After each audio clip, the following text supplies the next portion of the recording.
नमस्कार मित्रों, मैं आनंद शंभू मिश्रा समस्तीपुर बिहार से।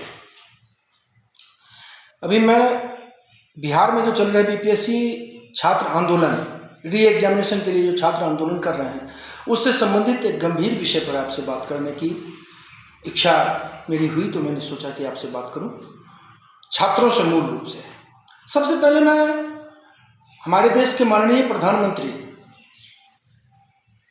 नरेंद्र मोदी जी से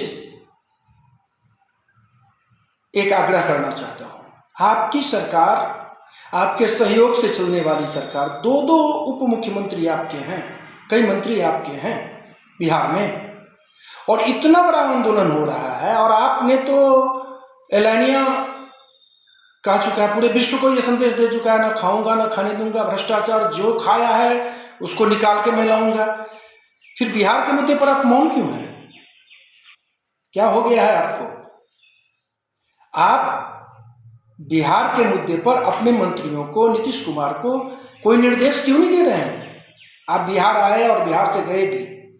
ऐसा तो हो नहीं सकता है कि आपका इंटेलिजेंस इतना कमजोर हो कि आपको पता न चले कि बिहार में बीपीएससी के छात्रों के साथ किस तरह का दुर्व्यवहार हो रहा है। और यह तय है कि बीपीएससी एक भ्रष्ट संस्था के रूप में बिहार में वर्क कर रही है। इसका कई बार प्रमाण मिल भी चुका है। अभी कोर्ट में असिस्टेंट प्रोफेसरों के लिए जो एक नियुक्ति वाली प्रक्रिया थी, उसको भी रोका गया है, उस पर भी रोक लगा दी गई है। कई प्रमाण हैं। फिर आपको ये पता नहीं चला होगा कि बीपीएससी वाले क्या कर रहे हैं बिहार में छात्रों के साथ, और उन छात्रों के साथ जिस बिहार में कि कोई रोजगार का अन्य साधन नहीं है। 10-10 वर्ष विद्यार्थी, गरीब माता पिता अपने बच्चों के लिए सारा न्योछावर करके बच्चों को पढ़ाते हैं कि हमारा बच्चा कुछ बनेगा, और सब कुछ करने के बाद जब परीक्षा होती है तो पता चलता है कि पूरा सीट ही बिक चुका है। और ये आपको पता है। आपकी नीयत पर भी पूरे देशवासियों को संदेह हो रहा है।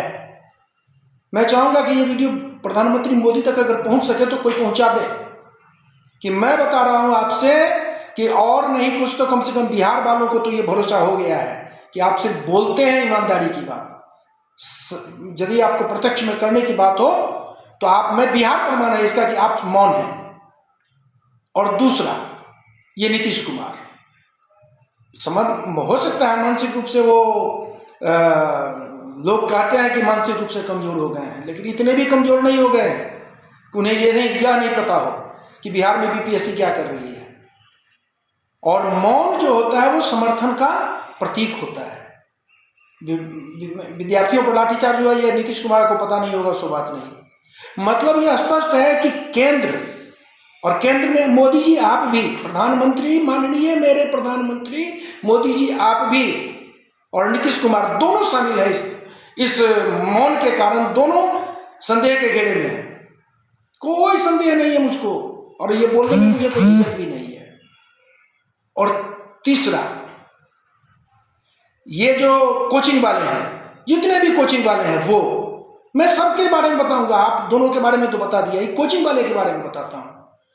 ये कोचिंग वाला में एक खान का नाम सुनते हैं, उसने तो, उसका तो मैंने जो वीडियो देखा था कि ये मेरे पास सबूत आ गया, वो सबूत आ गया, ये कर दूंगा, वो कर दूंगा, धूला में उड़ा दूंगा, फलाना। अरे कुछ नहीं कर रहा है वो। और एक वो कौन मिश्रा या झा है, क्या है, दाढ़ी रख रहे हैं, उनको भी मैंने देखा, वो जेल भी शायद होकर के आए हैं बीपीएससी वाले केस में। अरे झारखंड में जो छात्र आंदोलन कर रहे थे, इसी तरह से सीट का लूट हुआ था नौकरी में, और जब जांच हुई तो पता चला कि जो छात्र आंदोलन कर रहे थे, जो आंदोलन से जुड़े हुए लोग थे, वही लोग घोटाले में शामिल थे। आप, ये मैं क्यों कह रहा हूं, और बाकी कोचिंग वाले जो हैं वो, और मीडिया की बात मैं बता देता हूं, एक भी नेशनल मीडिया पर या एक भी प्रिंट मीडिया में इस बिहार बीपीएससी घोटाले का कोई सूचना नहीं। छोटी सी घटना हो जाएगी तो उसका पूरा बवाल बना करके दिखाया जाएगा, जिस घटना का कि राष्ट्रहित से शायद कोई संबंध नहीं है, लेकिन सरकार को अगर वो पसंद है तो वो चलेगा मीडिया पर। चाहे नेशनल टीवी हो, प्रिंट मीडिया हो, चलेगा। लेकिन इसको कोई, ये छोटे छोटे चैनल वाले उनको हायर किए हुए हैं, ये घोटालेबाज सब। और ये घोटाले में कौन कौन शामिल है? मोदी जी, मैं आपको बता देता हूँ। नीतीश जी आप भी सुन लें, आपको तो पता ही है नीतीश जी कि घोटाला हुआ कैसे। ये तो मानने वाली बात नहीं है कि आपको नहीं पता है, वो आपको सब पता है। मोदी जी आपको शायद नहीं पता हो, आपके दोनों उप मुख्यमंत्री नहीं बताते हो, तो मैं बता देता हूं आपको। घोटाले में बीपीएससी पूरा, कई आप सत्ता पक्ष विपक्ष सभी के नेतागण और जितने भी कोचिंग वाले हैं और मीडिया वाले, इन सब का एक ग्रुप जब तक नहीं बनेगा तब तक इतना बड़ा घोटाला हो ही नहीं सकता है। कोई 2000 करोड़ का कह रहा है, कोई 4000 करोड़ का कह रहा है। मैं इतना तय है कि सीट बिक चुका था। आप जांच करा लें, आपको स्पष्ट हो जाएगा। सीबीआई जांच करा लें, आपको स्पष्ट हो जाएगा। सीट बिक चुका था और इसमें ये सभी शामिल हैं। बीपीएससी पूरा, पदाधिकारी से लेकर उसका सारा सिस्टम, नेता प्रतिपक्ष का हो या सत्ता पक्ष का हो, दोनों। ये कोचिंग सेंटर वाले जितने भी कोचिंग, कोई उसमें अपवाद नहीं है। सबसे बड़ा तो एक खान का बता दिया और एक दाढ़ी वाले जो केस होकर के आए हैं, कोई मिश्रा जी या क्या है वो, और भी कहे, सबका नाटक में देख रहा हूं। अब ये बता क्यों मैं रहा हूं, सो बताता हूं। ये जितने भी हैं, जो भी सरकार तो एक लाइन में है और बीपीएससी रिजिड है कि नहीं, छात्र का बात नहीं मानना है और हमको तेजी से जल्दी सारा सिस्टम खत्म कर देना है, काम खत्म कर देना है, बहाली कर देना है। क्योंकि करोड़ रुपया अगर लिया है तो उसको जल्दी से बहाल करके उस काम को निपटाओ, क्योंकि रुपया तो खर्च हो चुका है। तो इसमें हुआ क्या है ये समझिए कि जो छात्र आंदोलन के साथ जो जुड़े हुए लोग थे, उनकी मैं बात बताता हूं आपसे। वो उन्होंने क्या किया है, छात्र को एक योजनाबद्ध तरीके से आंदोलन के रूप में स्थापित कर दिया। उसमें कुछ लाठी खाए, लाठी खाने में वो नहीं खाया होगा लाठी, जो घोटाले में शामिल है और आंदोलन में भी शामिल है, वो नहीं खाया होगा। खाए होंगे वो निरीह छात्र, लाठी भी खाया और कुछ जेल जाने का नाटक भी किए। या सच में जेल गए होंगे वो तो जांच में पता चल जाएगा, जांच में सब कुछ सामने आ जाएगा। असल बात मुद्दा यह है कि यह केस अगर यदि शासन और बीपीएससी, सरकार और बीपीएससी अगर यदि नहीं सुनती है, छात्रों के पास एक ही ऑप्शन था, वो ऑप्शन था अदालत का, न्यायालय का। उसी से न्याय मिल सकता था। अब न्याय जो मिल सकता था उसमें स्पष्ट था कि इस तरह के जो केस होते हैं जिसमें 4 लाख स्टूडेंट की बात है, उसमें रीट, इंडिविजुअल रीट अथवा एक छोटे से समूह का 50-100 स्टूडेंटों के समूह का जो रीट होता है, उस पर न्यायालय कोई भी आदेश नहीं देती है। ये क्या पटना में अच्छे वकील नहीं थे? पटना के हाईकोर्ट में वकील नहीं थे? और ये जितने भी कोचिंग वाले अरबपति बन चुके हैं, इनको पता नहीं था? सबको पता था, लेकिन उन्होंने क्या करवाया? रीट करवाया, क्योंकि जानते थे कि रीट तो को सुना ही नहीं जाएगा हाईकोर्ट में रीट सुना ही नहीं जाएगा इस मुद्दे पर, वो खारिज हो जाएगा।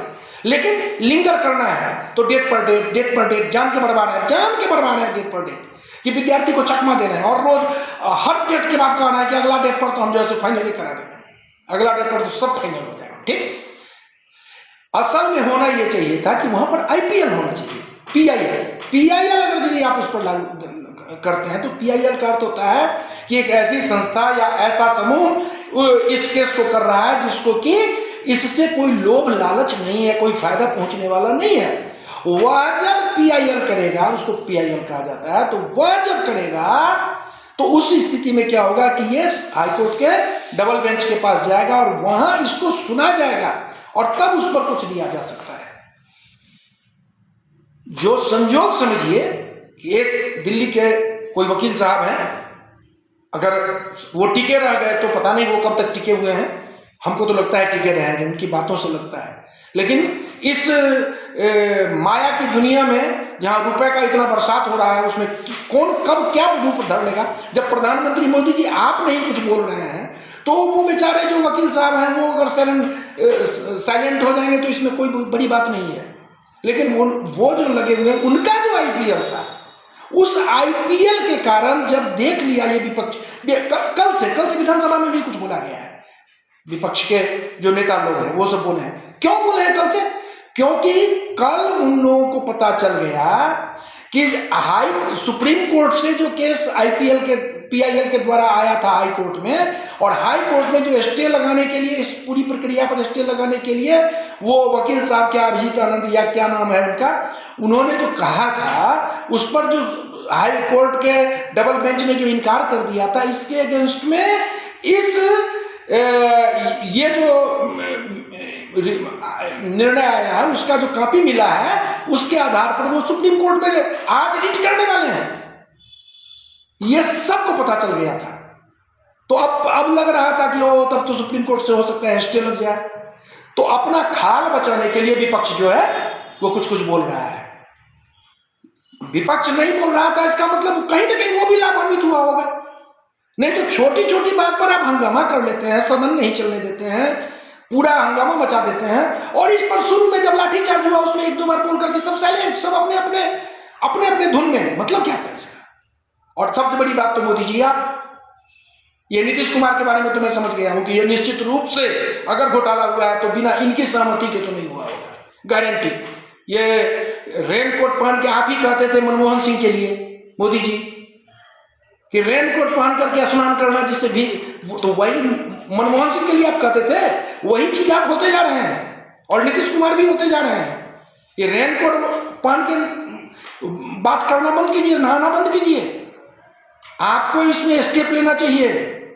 और छात्रों से मैं कहता हूं कि आप एक बहुत बड़े ट्रैप में फंस गए हैं। आप इन कोचिंग वाले, जितने भी कोचिंग वाले हैं ना, और जो आपके दुश्मन आपके ग्रुप में बैठे हुए हैं, आपके साथ बैठे हुए हैं, जो उससे लाभान्वित हैं, और आप लोग को सिर्फ बीपीएससी को एक वॉक ओवर दिया जा रहा है। कहने का मतलब टाइम पास हो जाए, वो सारा काम कर ले। आप आईपीएल करने के लिए कहिए, जितने भी कोचिंग वाले हैं उनसे कहिए कि आईपीएल करो। बिना पीआईएल के और कुछ नहीं हो सकता है। ये झूठ का तमाशा है। रीट में कुछ नहीं होगा। उनको कहिए पीआईएल करने के लिए। और आप लोगों से मैं बता देता हूं कि चाहे वो भाजपा हो, मोदी मैं मोदी की बात कर रहा हूं, मोदी प्रधानमंत्री मोदी हो, नीतीश कुमार हो, कोई ईमानदार नहीं है, सब बेईमानों का जमात है। अगर मोदी जी में ईमानदारी होती तो वो बिहार आकर के बिना कुछ किए हुए चले गए। और ये छात्र 10-10 वर्ष तक पेट काट के गरीब माता पिता छात्रों को पढ़ाते हैं, अपने बच्चों को पढ़ाते हैं, और जब उनसे फसल काटने की बारी आती है, परीक्षा देने की बारी आती है, तो सीट ही मिल जाता है। इतना बड़ा अत्याचार, इतना बड़ा घोटाला, और मोदी चुप रहे। प्रधानमंत्री मोदी, नरेंद्र मोदी के रहते हुए इतना बड़ा देश में अगर यदि, और वो जहां पर कि उनका 2 उप मुख्यमंत्री है, वहां अगर इस तरह का अत्याचार होता है और मोदी चुप रहता है, तो मैं मोदी को भी निर्दोष नहीं मानता हूं। तो किसको आप सही मान रहे हैं? एक भी दल सही नहीं है। ये पीके प्रशांत किशोर, कहां है प्रशांत किशोर? क्या प्रशांत किशोर को नहीं पता था कि पीआईएल ही चलेगा? इसमें पीआईएल ही चलेगा। प्रशांत किशोर को क्या नहीं पता था? सबको वोट, राजनीति में सबको तो सीट ही जिताते चलते हैं वो, और उनको नहीं पता था पीआईएल क्यों नहीं करवाए, जो रीट करवाए। आज की तारीख में उसका भी वही हाल देख रहे हैं, पीके का भी वही हाल देख रहे हैं, प्रशांत किशोर का। और एक मनीष कुमार पत्रकार, जो टूटा हुआ पूला गड्ढा सड़क का, इसके लिए हंगामा करता था। कहीं भी मनीष कुमार नजर आ रहा है आपको? इस मुद्दे में कहीं भी मनीष कुमार का देख रहे हैं आप? क्यों नहीं देख रहे हैं? छात्रों के साथ इतना बड़ा अत्याचार, अन्याय हो रहा है, और मनीष कुमार मौन है। मैं तो देख रहा हूं, इतनी अंधेर मची हुई है। कैसे, क्यों नहीं डाकू बन जाएगा विद्यार्थी डाकू क्यों नहीं बन जाएगा? बनेगा। मोदी जी, नरेंद्र मोदी जी, याद रखना, अगर यदि अभी कुछ नहीं करते हैं आप, तो आप बिहार से देखिएगा कि बहुत डाकू बन के निकलेंगे विद्यार्थी, क्योंकि इतना अत्याचार बर्दाश्त नहीं होता है। आपसे मैं आग्रह करूंगा और छात्रों से मैं कहूंगा कि अपने कोचिंग वाले से कहो कि पीआईएल करे। और नरेंद्र मोदी, आपसे कहता हूं सावधान हो जाइए। बिहार एक बहुत गंदे रास्ते पर जा रहा है। ये, और आज ये जो भी वीडियो देखने वाले हैं उनसे मेरा आग्रह है, कृपया इस वीडियो को ऐसा करें कि नरेंद्र मोदी तक पहुंच जाए। मुझको तो वो रास्ता पता नहीं है, आप लोगों को अगर पता हो तो नरेंद्र मोदी तक पहुंचाइए इस वीडियो को। नमस्कार।